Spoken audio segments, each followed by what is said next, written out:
Today's lesson is about dilations. If you've ever been to the eye doctor, you've heard about having your pupils dilated. A dilation is an enlargement. So at the eye doctor, they make your pupils larger. Or a reduction.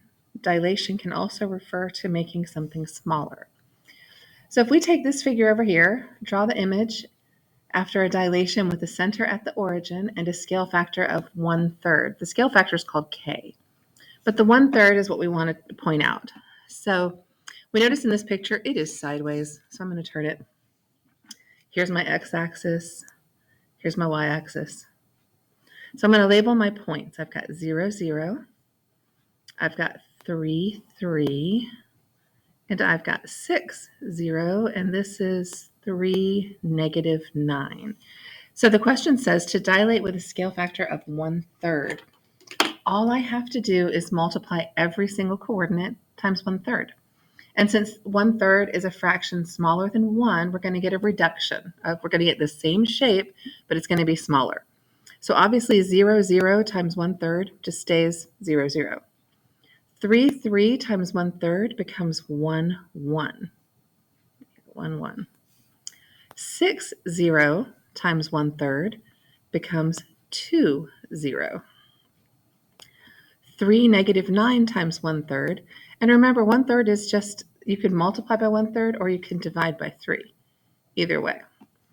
3, -9 becomes 1, -3. And so we have this little teeny kite right there, which is our dilation with a scale factor of 1/3. Right here. That little tiny kite. And that's all there is to giving us the new coordinates with the scale factor. All right, next page. This one has two pictures. There's an image and a pre-image, and they want the scale factor. So remember, the scale factor is always your image to your pre-image. In other words, it's the new one over the old one.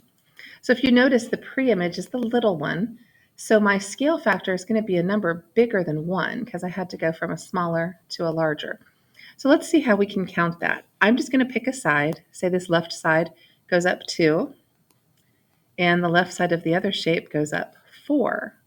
So if I go image to pre-image, that's 4 to 2.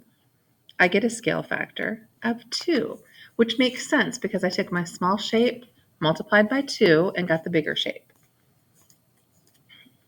Next up, find the coordinates of this image under the dilation centered at 0, 0 with a scale factor of 3/4.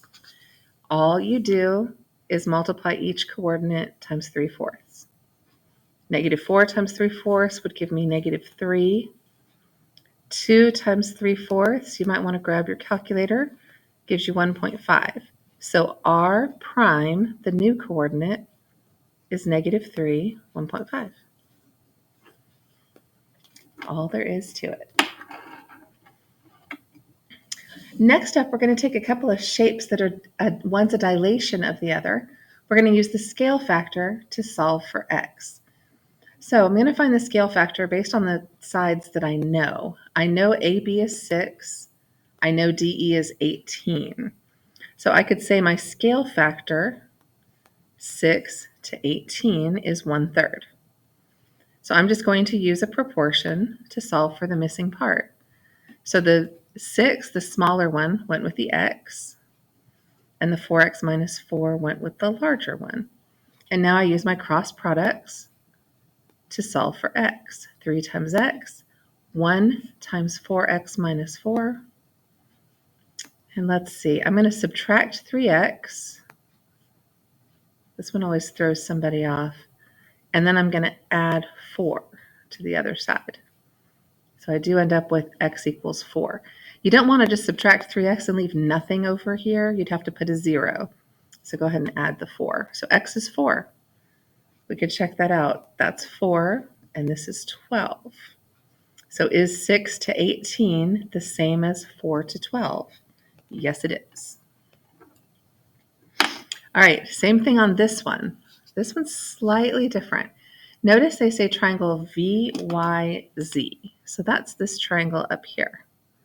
the little one, is a dilation of triangle VWX.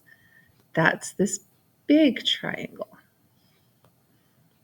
So if you wanted to, you could draw them separately, or by highlighting them, you can see which ones we're talking about.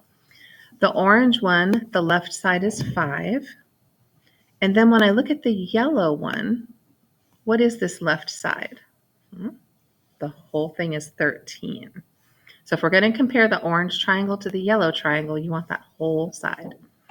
The bottom of the orange triangle was x plus 3, and the bottom of the yellow triangle is 3x plus 5.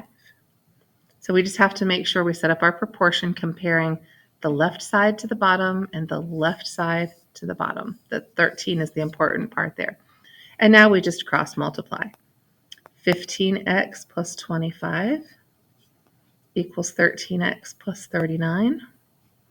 And we solve. Subtract 13x, subtract 25, and it looks like we get x equals 7.